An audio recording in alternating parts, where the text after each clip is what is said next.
ಲಡಾಖ್ ಹಿಂಸಾಚಾರದ ಸೂತ್ರಧಾರಿ ಸೋನಂ ವಾಂಗ್ಚುಕ್ ಮುಖವಾಡ ಈಗ ಒಂದೊಂದಾಗೆ ಕಳಚಿ ಬೀಳ್ತಾ ಇದೆ. ಭಾರತದ ಸೈನಿಕರ ಬಗ್ಗೆ ಅಪನಂಬಿಕೆ ಬರುವಂತಹ ಮಾತುಗಳನ್ನಾಡಿದ್ರು ಈ ಸೋನಂ ವಾಂಗ್ಚುಕ್. 3 ಇಡಿಯಟ್ಸ್ ಸಿನಿಮಾಗೆ ಇನ್ಸ್ಪಿರೇಷನ್ ಆಗಿದ್ದ ವಾಂಗ್ಚುಕ್ ಈಗ ಹೀಗಾಗಿದ್ಯಾಕೆ? ಲಡಾಖ್ನಲ್ಲಿ ಈ ಗಲಭೆ ಪ್ರಾರಂಭ ಆಗಿದ್ದು ಎಲ್ಲಿಂದ? ವಾಂಗ್ಚುಕ್ ಮಾತ್ರ ಅಲ್ಲ, ಇವರ ಜೊತೆಗಿರುವವರ ಮುಖವಾಡನೂ ಕಳಚಿ ಬೀಳುವಂತಹ ಸಮಯ ಹತ್ರ ಬಂದಿದೆ. ನಮಸ್ಕಾರ. ಕೆಲವು ಮುಖವಾಡಗಳು ಕಳಚಿ ಬೀಳೋದಕ್ಕೆ ತಡ ಆದ್ರೆ ಏನಾಗುತ್ತೆ ಅನ್ನೋದಕ್ಕೆ ನಾವೀಗ ಲಡಾಖ್ ಅನ್ನ ನೋಡ್ತಾ ಇದ್ದೇವೆ. ಈ ಸೋನಂ ವಾಂಗ್ಚುಕ್ ಅನ್ನುವಂತಹ ವ್ಯಕ್ತಿಯ ಮುಖವಾಡ ಕಳಚಿ ಬೀಳೋದಕ್ಕೆ ಇಷ್ಟು ತಡ ಆಗ್ಬಾರ್ದಿತ್ತು. ಒಂದು ಕಾಲದಲ್ಲಿ ದೊಡ್ಡ ಸ್ಟಾರ್ ಆಗಿದ್ದವರು ಈ ಸೋನಂ ವಾಂಗ್ಚುಕ್, ದೊಡ್ಡ ಪರಿಸರವಾದಿ ಅಂತ ಹೆಸರು ಮಾಡಿದ್ದವರು. 3 ಇಡಿಯಟ್ಸ್ ಅನ್ನುವಂತಹ ಸಿನಿಮಾಗೆ ಇನ್ಸ್ಪಿರೇಷನ್ ಆಗಿದ್ದವರು ಇವರೇ. ಆದರೆ ಇವರ ಈ ಎಲ್ಲ ಇನ್ಸ್ಪಿರೇಷನ್ ಮತ್ತು ಚಟುವಟಿಕೆಗಳ ಹಿಂದೆ ಇವರ ತಲೆಯಲ್ಲಿ ಯಾವ ರೀತಿಯ ಅರಾಜಕತೆಯ ರಾಜಕೀಯ ಅನ್ನುವಂಥದ್ದು ಓಡಾಡ್ತಾ ಇತ್ತು ಅನ್ನೋದು ಯಾರಿಗೂ ಗೊತ್ತಾಗಲೇ ಇಲ್ಲ. ಈಗ ನಾನು ಮಾತಾಡ್ತಾ ಇರೋದು ಲೇಹ್ ಲಡಾಖ್ನಲ್ಲಿ ನಡೀತಾ ಇರುವಂತಹ ಗಲಭೆಯ ಬಗ್ಗೆ. ಈ ಗಲಭೆಯಲ್ಲಿ ಮುಂಚೂಣಿಯಲ್ಲಿರುವ ವ್ಯಕ್ತಿ ಯಾರು ಅನ್ನೋದು ನಿಮಗೆಲ್ರಿಗೂ ಕೂಡ ಗೊತ್ತಿದೆ, ಅದೇ ಸೋನಂ ವಾಂಗ್ಚುಕ್. ಈಗ ಇವರನ್ನ ಲೇಹ್ನಲ್ಲಿ ಪೊಲೀಸರು ಬಂಧಿಸಿದ್ದಾರೆ. ಆದರೆ ಈ ವ್ಯಕ್ತಿ ಏನೇನು ಮಾಡಿದ್ದಾರೆ ಅನ್ನುವಂಥದ್ದು ಈಗ ಹೊರಗಡೆ ಬರ್ತಾ ಇದೆ. ಇವರು ಏನು ಹೇಳಿದ್ರು ಗೊತ್ತಾ? ಹೋರಾಟಕ್ಕೂ ಬರೋದಕ್ಕೂ ಮೊದಲೇ ಮುಸುಕು ಹಾಕೊಂಡು ಬನ್ನಿ ಅಂತ ಹೇಳಿದ್ರು. ಆ ವಿಡಿಯೋ ಈಗ ಸೋಷಿಯಲ್ ಮೀಡಿಯಾದಲ್ಲಿ ಹರಿದಾಡ್ತಾ ಇದೆ. ನೀವು ಒಂದ್ಸಲ ಆ ವಿಡಿಯೋ ನೋಡಿ.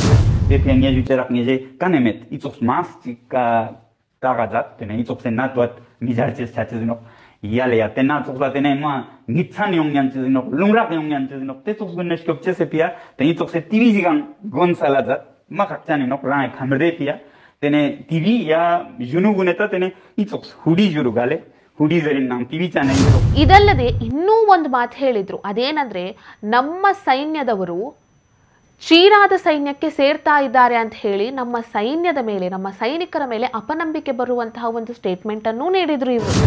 और बुरखा सैनिक तो अग्निवीर के चलते 4 साल को वो नकार रहे हैं और वो अब उससे भी बुरा क्या हो रहा है कि चीन की सेना में भर्ती होने जा रहे हैं. ಇದಿಷ್ಟೇ ಅಲ್ಲ, ನೇಪಾಳದಲ್ಲಿ, ಚೈನಾದಲ್ಲಿ, ಸಿರಿಯಾದಲ್ಲಿ ಗಲಭೆ ಆದಾಗೆ ಇಲ್ಲೂ ಯಾಕೆ ಆಗಬಾರ್ದು ಅಂತ ಇವರು ಕೇಳಿದ್ರು. ಲಿಬಿಯಾ ಗವರ್ನಮೆಂಟ್ಸ್ को रेफरेंस किया, यमन गवर्नमेंट्स को रेफरेंस किया, सीरिया ना सिविल वॉर सों किया, तेसम नी चिक चिक में अतुक्स सों किया, मोहम्मद बजीजी नतम जिगा मियां. ಇವರ ಈ ಮೂರೂ ಹೇಳಿಕೆಗಳನ್ನು ನಾವು ಕೇಳ್ತಾ ಇದ್ರೆ ಸೋನಂ ವಾಂಗ್ಚುಕ್ ಎಂಥವರು, ಇವರ ಉದ್ದೇಶ ಏನು ಅನ್ನೋದನ್ನ ನಾವೇ ಊಹೆ ಮಾಡಬಹುದು. ಇವನ್ ಅಮಿತಾಬ್ ಬಚ್ಚನ್ ಕೂಡ ಇವರ ಬಗ್ಗೆ ಬಹಳ ಹೊಗಳಿ ಮಾತನಾಡಿದ್ರು. ಸೋನಂ ವಾಂಗ್ಚುಕ್ ಅಮಿತಾಬ್ ಬಚ್ಚನ್ ಅವರ ಒಂದು ಶೋಗೂ ಕೂಡ ಹೋಗಿದ್ರು. ಇಂತಹ ಮನುಷ್ಯ ಇದ್ದಕ್ಕಿದ್ದ ಹಾಗೆ ಹೀಗಾಗೋದಕ್ಕೆ ಹೇಗೆ ಸಾಧ್ಯ? ಒಮ್ಮಿಂದೊಮ್ಮೆಲೆ ರಾಜಕೀಯ ನಾಯಕನಂತೆ ಓಡಾಡೋದಕ್ಕೆ ಹೇಗೆ ಸಾಧ್ಯ? ಹೇಗೆ ಅಂದ್ರೆ ಇವರು ತಮ್ಮ ಒಂದು ಆರ್ಗನೈಸೇಷನ್ಗೆ ವಿದೇಶದಿಂದ ನೆರವನ್ನ ಪಡ್ಕೊಳ್ತಾ ಇದ್ರು. ಅದಕ್ಕೆ ಕೇಂದ್ರ ಸರ್ಕಾರ ತಡೆಯೊಡ್ಡಿದ ಮೇಲೆ ಒಮ್ಮಿಂದೊಮ್ಮೆಲೆ ಇವರು ಈ ರೀತಿ ಹೋರಾಟ, ಪ್ರತಿಭಟನೆ ಮಾಡೋದಕ್ಕೆ ಪ್ರಾರಂಭ ಮಾಡಿದ್ರು. ಆ ಪ್ರತಿಭಟನೆಯ ದಾರಿಯನ್ನ ಹಿಡಿಯೋದಕ್ಕೆ ಪ್ರಾರಂಭ ಮಾಡಿದ್ರು. ವಿಷಯ ಏನಂದ್ರೆ ಸೋನಂ ವಾಂಗ್ಚುಕ್ ಅವರು ನಾನೊಂದು ಇನ್ಸ್ಟಿಟ್ಯೂಷನ್ ಅನ್ನ ಪ್ರಾರಂಭ ಮಾಡಬೇಕು, ಅದಕ್ಕೆ ನನಗೆ ಇಂತಿಷ್ಟು ಜಾಗ ಬೇಕು ಅಂತ ಸರ್ಕಾರದ ಹತ್ರ ಮನವಿ ಮಾಡಿಕೊಂಡಿದ್ರು. ಅದಕ್ಕಾಗಿ ಸರ್ಕಾರ ಅಂದ್ರೆ ಲಡಾಖ್ ಸರ್ಕಾರ ಇವರಿಗೆ 135 ಎಕರೆ ಜಾಗವನ್ನ 40 ವರ್ಷಗಳ ಲೀಸ್ಗೆ ನೀಡಿತ್ತು. ಆದ್ರೆ ಈ ವ್ಯಕ್ತಿ ಇಷ್ಟು ವರ್ಷ ಆದ್ರೂ ಕೂಡ ಆ ಭೂಮಿಯಲ್ಲಿ ಏನೇನು ಕೆಲಸವನ್ನ ಪ್ರಾರಂಭ ಮಾಡಿರಲಿಲ್ಲ. ಹಾಗಾಗಿ ಮೊನ್ನೆ ಅಷ್ಟೇ ಕೇಂದ್ರ ಸರ್ಕಾರ ಇವರಿಗೆ ಕೊಟ್ಟ ಭೂಮಿಯನ್ನ ಕ್ಯಾನ್ಸಲ್ ಮಾಡಿತು. ಇವರು ವಿದೇಶದಿಂದ ನೆರವು ಪಡ್ಕೊಳ್ತಾ ಇದ್ರು. ಸೊ ಅದರ ಒಂದು ಲೈಸೆನ್ಸ್ ಅನ್ನ ಕೂಡ ಕೇಂದ್ರ ಸರ್ಕಾರ ಕ್ಯಾನ್ಸಲ್ ಮಾಡ್ತು. ಈ ಘಟನೆ ಆದ ತಕ್ಷಣ ಸೋನಂ ವಾಂಗ್ಚುಕ್ ಏನ್ ಮಾಡ್ತಾರೆ ಗೊತ್ತಾ? ನನಗೆ ಅನ್ಯಾಯ ಆಗೋಯ್ತು, ನಾನು ಈ ರೀತಿ ಪ್ರತಿಭಟನೆ ಮಾಡಿದ್ದಕ್ಕಾಗಿ ಕೇಂದ್ರ ಸರ್ಕಾರ ನನಗೆ ನೀಡಿದ್ದಂತಹ ಲೈಸೆನ್ಸ್ ಅನ್ನೇ ಕ್ಯಾನ್ಸಲ್ ಮಾಡ್ತು, ನನ್ನ ಜಾಗವನ್ನ ವಾಪಸ್ ಪಡ್ಕೊಳ್ತು ಅಂತ ಏನೇನೋ ಹೇಳೋದಕ್ಕೆ ಪ್ರಾರಂಭ ಮಾಡಿದ್ರು. ಆಗ ಸೋನಂ ವಾಂಗ್ಚುಕ್ ಅವರ ಪರವಾಗಿ ಪಾಕಿಸ್ತಾನದ ಕೆಲವು ಸೋಷಿಯಲ್ ಮೀಡಿಯಾ ಅಕೌಂಟ್ಗಳು ಸಪೋರ್ಟ್ ಮಾಡೋದಕ್ಕೆ ಪ್ರಾರಂಭ ಮಾಡ್ತು.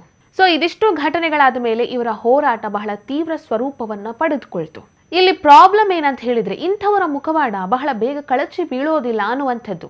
ಆದ್ರೆ ಈಗ ಇವರ ಒಂದೊಂದೇ ಮುಖವಾಡ ಕಳಚಿ ಬೀಳ್ತಾ ಇದೆ. ಇಷ್ಟೆಲ್ಲ ಮುಖವಾಡ ಹೊತ್ತು ಹೋರಾಟಗಾರನ ರೀತಿ ಬಿಂಬಿಸಿಕೊಳ್ತಾ ಇದ್ದ ವಾಂಗ್ಚುಕ್ರನ್ನ ರಾಷ್ಟ್ರೀಯ ಭದ್ರತಾ ಕಾಯ್ದೆಯಡಿ ಭಾರತ ಸರ್ಕಾರ ಬಂಧಿಸಿದೆ. ಸೊ ಈ ಕಾಯ್ದೆಯಡಿ ಇವರನ್ನ ಬಂಧಿಸಿರೋದ್ರಿಂದ ಇವರ ಹುನ್ನಾರ ಎಂಥದ್ದು ಅನ್ನೋದು ಎಲ್ಲರೂ ಅರ್ಥ ಮಾಡ್ಕೊಳ್ಬೇಕಾಗಿದೆ. ಹೋಪ್ಫುಲಿ ವಾಂಗ್ಚುಕ್ ಮಾತ್ರ ಅಲ್ಲ, ಅವರ ಅಕ್ಕಪಕ್ಕ ಇರುವಂತಹ ಮುಖವಾಡಗಳು ಕೂಡ ಆದಷ್ಟು ಶೀಘ್ರದಲ್ಲಿ ಹೊರಬೀಳುತ್ತೆ ಅನ್ನೋದನ್ನು ನಾವು ನಿರೀಕ್ಷೆ ಮಾಡಬಹುದು.